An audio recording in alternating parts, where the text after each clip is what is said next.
Hey, I'm Ben Silverio. And I'm Rachel Granda-Gluski. And I'm Ansel Burch. And it's Time to Party!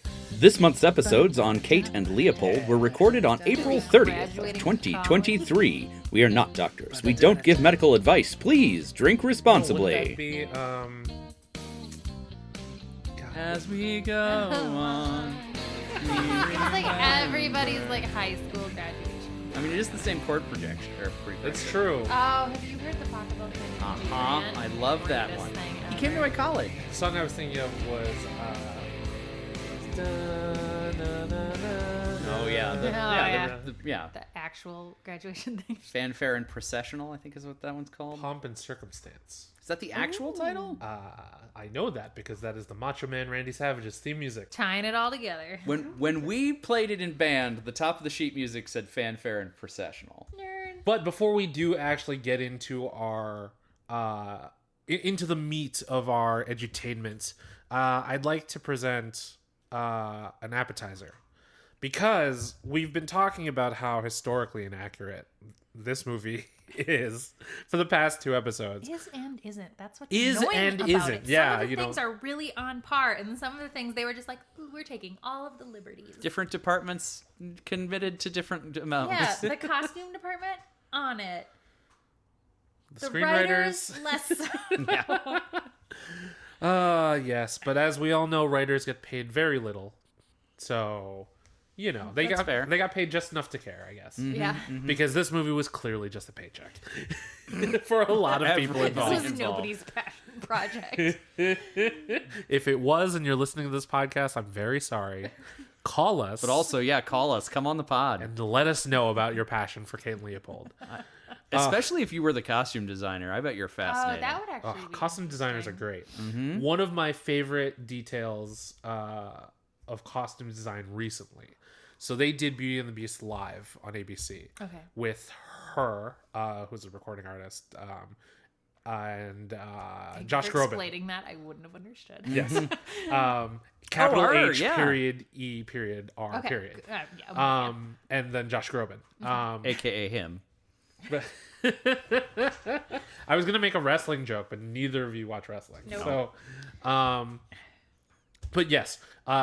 So for her's dress as Peasant Belle, they took the same like basic inspiration as the animated movie, but they incorporated her Filipino culture into the designs on the dress. That's cool. fun. So it makes it more connected to the performer. And I love shit like that, you know? Talking about wrestling again. A lot of wrestling On gear this designers, they will add personal details like that for the wrestler's gear to add a layer to the story. Like Johnny Gargano always uses like Marvel characters in his gear. I'm gonna nod like I know what you're talking about. Sure. He's from the Marvel universe. Okay. Yeah. He's better than Chris Pratt, I All promise. right, great. Even though Here he named his kid Quill. Whoops. Rude. I know. Don't do that to your I know. children. They're just going to hate you. Like, as a middle name, maybe? I mean, it's better than Yeah, Khaleesi. you gotta get nerdy with the middle names. I mean, even if you gotta get give your nerdy with kid- the first name, be more subtle. You know, Yeah. Peter Peter's great. That's my dad's name. Peter Quill Gargano would have worked Sure. great. But Quill Gargano, like, you know, he's from Ohio. Oh, wow. I mean, But on his last appearance on a big NXT pay-per-view while he was still down there, he combined all of the superheroes that he ever wore during his run Oh, into wow. one set of gear. So it tells another story. That's cool. So like costuming is really important, and I love those details. okay. And Kate Leopold's costuming department, for the most part, did good. It might have been somebody's like senior thesis or something Yeah, to like I make a mean, bunch of really accurate dresses. One of the things I did think was kind of interesting about the costume department is that something I wish they'd monopolized on more was she wears a lot of like brown Yes. to the office. And then when they're like having their little like day around the park, she's wearing a bit more color. I wish her like final dress from the end had been more colorful Instead of just gray. instead of just Just that like silver gem tones or something. yeah, if they'd done like a burgundy or even just like a blue, you know, I think it really would have made her like pop, especially with the muted tones in the room at the end. I wish they'd just done a little bit more with color to maybe show that like she'd been living this very drab life and he was making her come alive through the symbolism of her clothing, but they just missed the mark on it. So really, they were on par with the rest of the movie. Like a lot of potential, I think. I kind of Somebody wonder was like, we need to what- make Meg Ryan a dress. And they were like, okay, make This Meg would Ryan a almost dress. be a movie I would be interested to see if they ever like redid it in a more, if they like redid Kate and Leopold but in a modern setting and like had like a similar thing happen. Well, we But- already just did the work for them because we rewrote the movie in the last episode. yeah, but I think it would be interesting to like kind of maybe see them push it a little bit more and really like see it through to fruition of like the potential it had that Yeah. they just kind of missed the mark on. We can reshoot it after we do Free Jack. Yeah. Oh, perfect. Yeah. we're remaking Free Jack too. Same reason. When Time to Party becomes a movie studio, Yeah, exactly. let's get a YouTube channel first. Maybe we'll start There we there. Get cameras in to shoot Yeah, the podcast. you know. People are doing that. Apparently, all the kids are doing it. That and cocaine. Apparently. So what's our topic? Or actually, Wait. do you have another synopsis? Speaking of cocaine, real quick. Weird segue. I Okay. just watched Cocaine Bear. I knew you were going there. It was fucking ridiculous. That's what I expected. It was just a smidge below what I expected from it. Okay. You know, like, I mean, I pretty much got what I expected. But Alright. like, it's what else do you want from a movie called Cocaine Bear? They're working on Speed Sloth for the next one. Oh, sloth. Eugene Levy finds a sloth while he's doing The Reluctant Traveler, and it's adorable. Eugene Levy's adorable. Yes. True story. They could probably get Zach Levy pretty cheap now. We don't want Zach Levy. No, hard pass. On. Eugene, Dan, Sarah. That's it. No other Levy. No more Zach. But you know, Also, isn't his last name? He pronounces it Levi. Levi. it is yeah. Levi. Or, is it Levi or Levy? It's Levi. Okay. Levi, because I have a lot of terrible reasons. We don't need to get into that. I was gonna make an American Pie joke with a Chevy to the Levy, and then I lost it. So, Full points for the attempt. yeah, You you know, tried. like Kate and Leopold, I did my best. Did they? Did they though?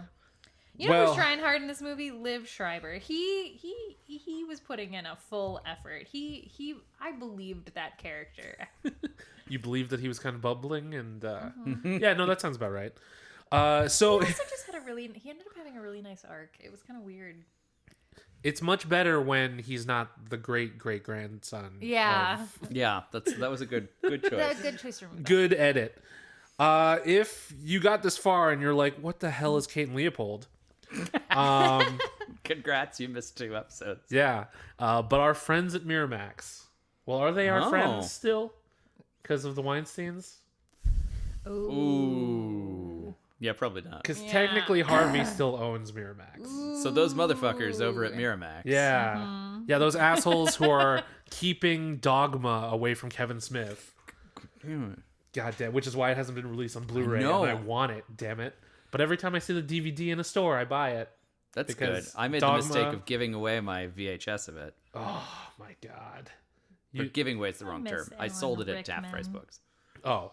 Well, I got Dogma 50 cents or something for it. Dogma does not deserve to be left on a shelf because it's a great movie. But anyway, those assholes at Miramax tell us about Kate and Leopold.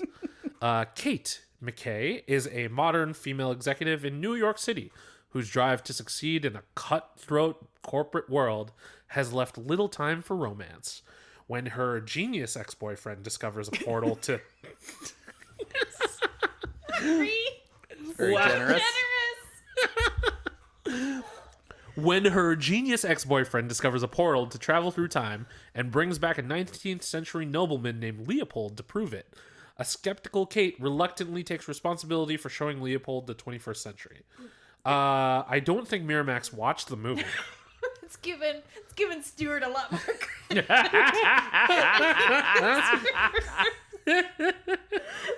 I mean, he did invent time travel in He his. did, but Doc Brown invented time travel. That's bring true. him back on purpose. Yeah. to prove it. Yeah, everyone involved, including the synopsis writers at the movie studio, were A lot of phoning it in. phoning it in, exactly. But yes, so edutainment appetizer. Just to start off, I wanted to point out that Hugh Jackman's character, Leopold Mountbatten, the Duke of Albany, is based on real people. Yep. Like, it's an amalgamation of a couple different people, but from the time that Stuart went to in 1876, the Duke of Albany at the time was his last name was Battenberg instead of Mountbatten. You want a fun fact? Yeah.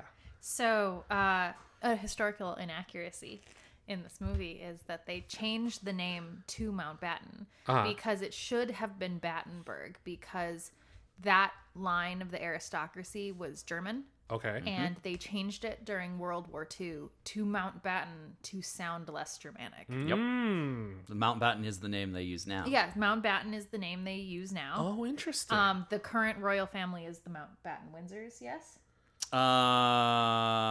No, because those ones died. Oh, okay. Phil was a it? Mountbatten. Philip was a Mountbatten. But yeah, so they changed it to sound less Germanic. But he should have been Battenberg in this, being from 1876. He should have been Battenberg. Another connection to Doc Brown, because when the Browns got to Hill Valley, they were the Von Brauns. They were the Von Brauns, yeah. So the real Leopold actually had hemophilia, which contributed to his death following a fall at the age of 30. Very common in his line. He Wait, also had epilepsy. Oh, are they running this off of the Prince Leopold? Yes. They made a one-season incredible show that I'm mad got canceled called The Irregulars. Oh, yeah. Where I heard about that show. Leopold is a character. Oh. So that's an AU of Kate and Leopold? There you go. But yeah, except he actually has all of the diseases and is actually a prince. It's a good show. I'm annoyed that they canceled it, but I have a very strong headcanon for what I wanted to have happen in the second season. It was the Joss Whedon show, right? No. No. What was that? That was, That was the Nevers. The which Nevers. The deserved Nevers. to get canceled because it was fucking trash. I don't know. I enjoyed it. I only made it the over sexualization of the women. Mm-hmm. couldn't- I'm not going to say couldn't it's keep watching amazing, it. but I got through it But and yeah, enjoyed The it. Irregulars was cute. Okay. I would recommend it. It's like one season on Netflix. Oh, interesting. But yeah, so the real Leopold went through some shit. Yeah. Yeah. He was not a healthy When did he No. die? person. He died on March 28th, 1884. Oh, come on! I know, so close. Because that would have been perfect. That would have been if perfect. it was like, oh yes, he would have died on this day, but instead, time travel shenanigans. Yep. Yeah, but Hugh Jackman's character is also an older version of way older than he would have been. Oh, sure. He died at Sure, 30. 30, yeah. He would have been very young. He was also the president of the Oxford University Chess Club. Chess was invented in India. Correct. Just learned We that. just, we just put a dime in the machine and we got one fun fact.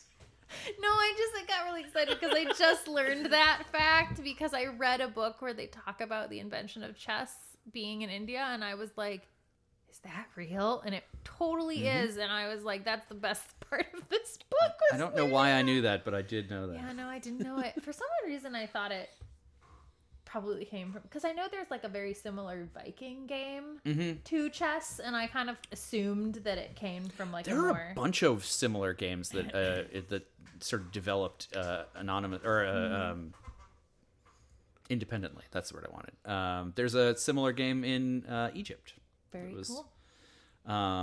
There's a Roman game that's very similar, and it's unclear whether it's related to any of the other ones. Ooh. But there is a chess-type board carved into the walls of the city of York in the UK, because it was apparently this was where some guards were stationed, and they took the time to carve a frickin' board into the spot where they were supposed to hang out. And Wow. the oldest evidence of people slacking off on the job. Amazing. Of course, it's in the UK. Yeah, the Praetorian will never notice. Let's just come on. I'll play white. But yes, so I just wanted to share a little bit about the real Leopold, considering that it was a real person. Kind of. Take with many liberties taken. Yeah, as writers tend to do. Fucking writers, man. Yeah, right? We're the worst. But like the real edutainment. The real edutainment. The friends we made along the way. That's correct. That's the real answer. So Rachel, do you want to tell us what edutainment you picked? I learned too much today about elevators. Oh, that's so cool. Ben, what are you thinking about doing today? Actually, Ansel, I thought about shaking things up a little bit because today I learned way too much about elevators. Whoa, okay. Well, this is going to be a really dynamic episode. Yeah, Ben and I are a little too on the same wavelength, we've discovered. How did we never realize this from all the parties we've attended? I think it hasn't been that many. It's a handful. Yeah. You're kind of one of those people who I've met many times, but never for a long time. Yeah, and then, the pandemic led to lockdown, and Stop talking to anybody. One thing led to much. another. But we're in the same room again. Yeah. Here Thankfully. We So today's episode will be an extended conversation, at least 15 minutes about elevators. yes, I was inspired to do elevators because at the end of the credits of Kate and Leopold, there's a paragraph that says, in 1852, Elisha Graves Otis invented the safety brake for a lifting platform. 1 year later, in 1853, he founded the Otis Elevator Company in Yonkers, New York. I said it the way they say it over there. Mm-hmm. So, that was good of you. Right. Culture. In Yonkers, New York, the Otis Elevator Company is a wholly owned subsidiary of United Technologies Corporation. I just thought it was very funny that whole paragraph was in the fucking credits. I think they must have had to include it because they Oh, yeah. used real Otis elevators Absolutely. and then just tied it in by it being the name of the butler, which felt a little weird. Yep. And someone at the Otis Corporation was like, "Look here, motherfucker. You want to fall down an elevator shaft? Well then, let's clarify the truth." Yeah. I like how the shaft still exists, but all the elevators were gone. Like, that was the whole shtick, was that the elevators had all stopped working because he wasn't there to invent them. That's why he had to go back in time, because people needed their elevators. That's right. But the shafts apparently had been invented separately, and so those existed. Because they were built by the construction people who did the building. J.C. Shaft Company. But if he didn't exist to invent elevators, why would they have needed Why to would put they have built shafts shafts into the buildings? Wouldn't they just have walked out to see a straight wall? But then where would he have fallen? He could have fallen on the stairs. So he only developed the safety system for the elevators, to make them stop so that they don't plunge when they this go. movie, though, they specifically Did said they? he invented the elevator. I thought it was that he invented the safety mechanism Otis of the elevator. invented the safety elevator. See, This I read dude too much about invented elevators the today. elevator. I read so much about elevators today that I'm was confusing one of the them. reasons why I thought it was so weird that they really harped on this year, a specific year. Because I was like, why couldn't they just use the costumes to kind of vaguely tell us a story about, it's the Victorian era, which is a huge span of time. Yes. They could have done a costume that could have been a little more vague, could have been 1880, could have been where are they really, or 1860s, sorry, where were they really? And but they didn't. They specifically chose a year when elevators were really the first elevators started appearing in the 1820s. Well, let's let's go back a bit further first. So the earliest known reference to an elevator was by the Roman architect Vitruvius. Vitruvius? Vitruvius.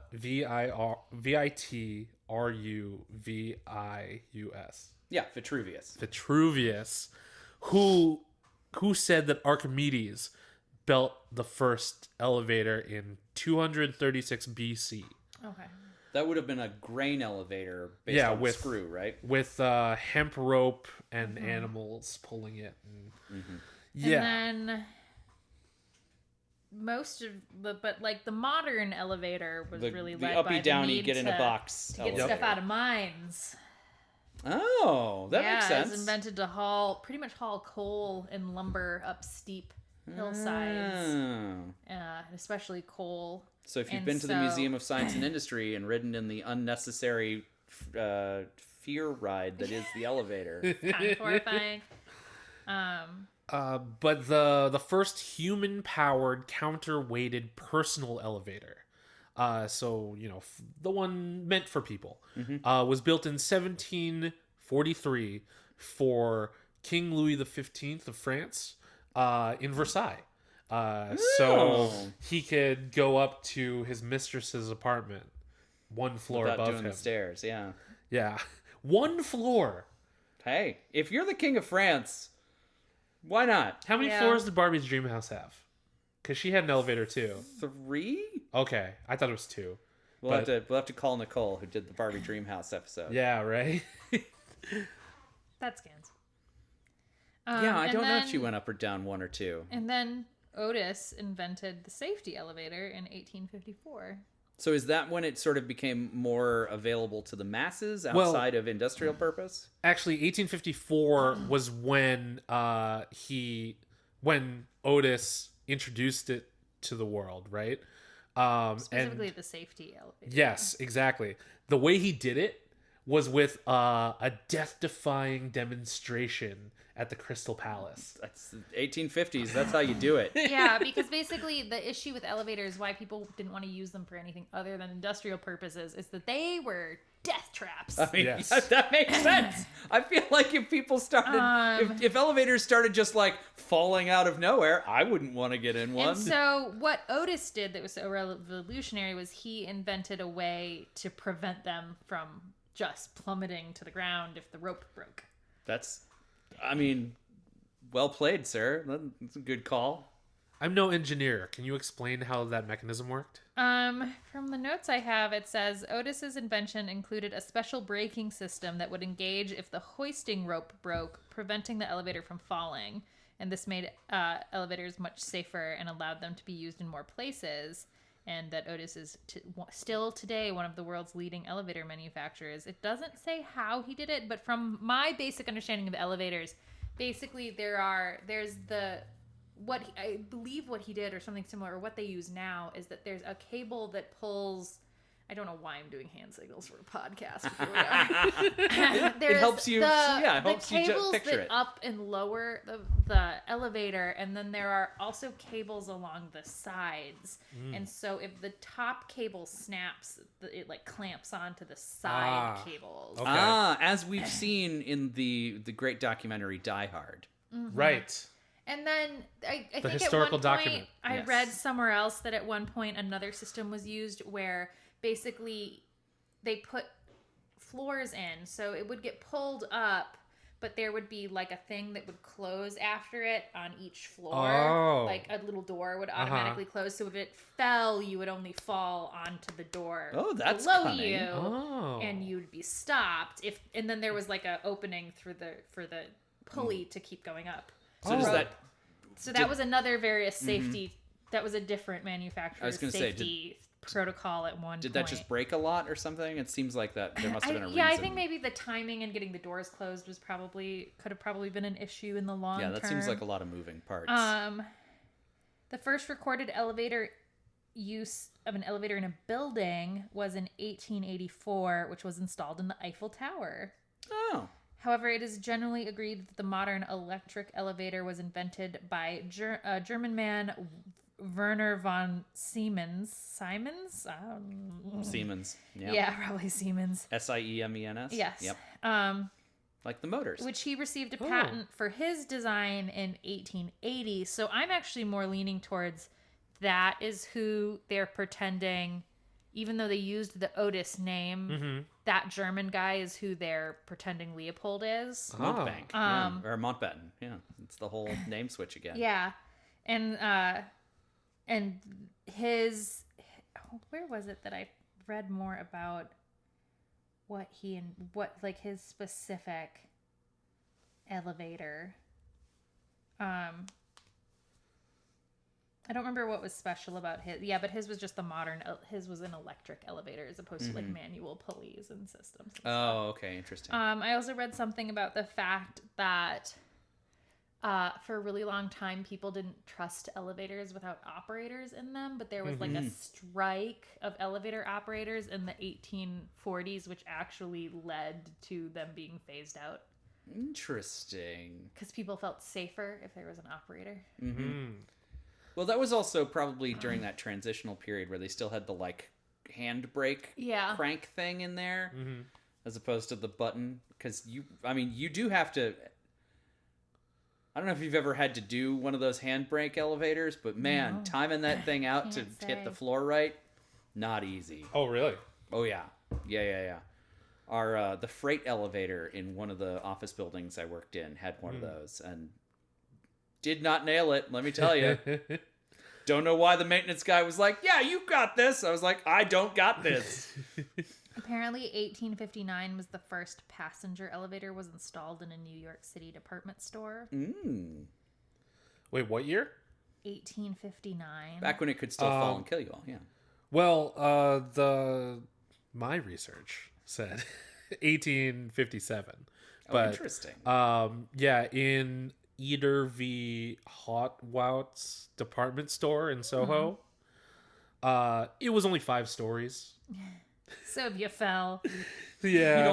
You'd only break a lot. I mean, that was after the safety elevator. The safety brake was already in existence at that time. Right. So his was Otis's safety elevator. Yeah. Like that was the first time that was installed and used regularly. It had a fully enclosed cab and was powered by steam, and it ran 0.2 meters per second. And then the first electric elevator was installed in London in 1867. And then the first self-service elevator was installed in a New York City office building in 1902. In 1906, we got the first high-speed elevator. Don't know what that means. They did not clarify how fast that is. It's when the safety brake only initiates at the floor you want. You just free fall until there. Yes. Speaking of free falling, that is a ride I do not go on. You don't go on the Tower of Terror? Because I was just going to bring it up. Floor 10? Okay. Here you are. I was going to bring up the Tower of Terror just because we're Disney fans. But you don't like the ride. I don't go on it. I don't like any of the rides where you drop suddenly. That's always been a no-go for me. See, I don't like being upside down, so I don't go on rock. I've never gone upside down on a ride. The reason I like Disney so much is because predominantly their rides are for babies. And I am a proud baby. So I was gonna say that they're all very technologically advanced. Yeah, they're as very a story, technologically advanced, but story. they're still pretty tame. Yeah, sure. And a lot of upside them down. are like less really roller coasters than they are story rides or games you play. Even the Space Mountain or Indiana Jones and the Temple of the Forbidden Eye, which is my favorite I love ride that ride. of all. I love It's that an ride. amazing ride. I may have told the story before. They're not even that droppy. You're mostly fast, and they turn you a lot as opposed to drop you down. Yeah. Which is what I'm fine with. There's the turning. one drop with the rock rolling at you, but that's pretty minor. Yeah, it's not very steep. When that ride first opened, I was very small, and my aunts took me to Disneyland, and they dragged me kicking and screaming through the queue because for a very small child going into this foreboding looking temple, terrifying. it was very terrifying. So I was kicking, screaming, crying throughout the entire queue. Oh my God. We get on the ride. I'm like screaming on the ride, freaking out. And then we get off and I'm like, let's do it again. Like a shitty fucking kid. Yep, that sounds right. Oh, I have one last fun fact. You have... Oh, you yeah? did. There is an elevator museum in New York City. Oh, yeah? How many elevators are Is it there? on the top floor? I don't even know, but I've always wanted to go. Apparently, one of the things is that it just has like a wall panel of the history of how the buttons have changed. Oh, And interesting. so there are all these different button panels from like a bunch of different elevators. Can you press them all? I think so. I think they might let you touch them. That's so I don't think they satisfying. work anymore. Like they don't light up or anything, but I think you can like check out the different switches. And That's I've always apparently it's like hidden in the middle of nowhere. It's kind of hard to find, but I've Like most always- things in New York. If I ever go back to New York, I want to go to the elevator museum because they talked about it on one of my favorite other podcasts, which is Stuff You Missed in History Class. Oh, fun. I thought Yeah, you were I'll gonna, have to link to their elevator episode. Yeah, they have an elevator episode. thought you were going to name one of Ansel's podcasts. This is one It's of a them. little biased since I've been involved in a lot of them. All the ones I've produced, yeah. Yeah. Been around the block. It's kind of surprising I didn't get you on this one sooner. Really? Do you have any fun facts about elevators, Ansel? No, I do not. Ansel doesn't have fun on elevators. I don't. I mean, I enjoy an elevator. Don't get me wrong. That's I love an elevator as much as the next guy. yeah. It's a good technology. Do you ever do the thing where you wait for it to just start going down and you try jump. to jump? I mean, of course. Not so much anymore, but I do know from experience that nowadays, if there's ever a fire in the building, all of the elevators will just go down to the first floor in case there are people in them. oh. Ask me how I know. Oh. Because I was in an elevator when a building fire alarm went off, and it stopped, and it just took us all the way down, and we were very confused. Well, you know, Chicago fires. Yeah. That was not. Where were we? We're on vacation somewhere. It was like me and a friend, and we were on like I think probably in Florida then. Oh, well, Florida's constantly on fire. Yes. Not enough, but it is on fire. Right. No, not in the right places like where Ron DeSantis is. But, you know, if somebody happens to set fire to wherever Ron DeSantis is, we didn't tell you to do it. All right, y'all. There are 3 elevator museums. Oh, yeah? in the United States. Are they all in New York? No, there's one in New York, the Elevator Museum Inc. Cool. Then Elevatours Elevator Museum. God damn it. Where's that one? That one is in Roanoke, Virginia. Weird. Okay. Interesting choice. And then the J.H. Hawes Elevator, which is a grain elevator in Atlanta, Illinois. Oh, we could go. We could go to that one, yeah. Quick before you move. How far is it? How long does it take to get there? Let's go now. Let's see. 2 hours and 33 minutes. That is Easy. closer than I expected We it to totally be. do it. Yeah, it's down near, a bunch of places that I've never gone to. That's for damn sure. It's past Bloomington, but not quite Springfield. Okay. Cool. We can make it. It does seem to be just a grain elevator, to be clear. Okay. I'm sure we can find another grain elevator closer. Yeah, Quite probably. a few of them. Southern Wisconsin's lousy with them. Well, party people, thank you for tuning in this month to listen to us talk about Kate and Leopold. Ish. Kind of, maybe. Sort of. Some of it. Well, yeah, a good bit of it. Rachel, thank you for joining us. Thanks for having me. Do you want to plug anything? Oh, if you want to hear me vaguely talk about books that I'm reading and hunt for on my goal of finding all of Chicago's little free libraries, you can check me out on the TikToks, the Clock app, at A Wandering Read. Cool. And we'll link that in the show notes. Party people, make sure you tune in next month when we will be talking about the Prime Video movie, the map of tiny perfect things. You can find us on the internet. I'm at bsilverio20 on Instagram, Twitter, and Hive. I am at Indecisionist on Twitter and at The Indecisionist on Instagram. Special thanks to April Moralba for our podcast art and to Marlon Longett of Marlon and the Shakes for our amazing theme song. This has been an Indecisionist production. Head on over to indecisionist.com/time2party to check out all of our show notes and transcripts of episodes. You can join in the conversation by using the hashtag time2party. That is time, the number 2 party. Or time the number 2 party, all one word. Thank you. And, while you're waiting for your time-displaced person of your dreams, make sure to remember to be excellent to each other. And party on, dude.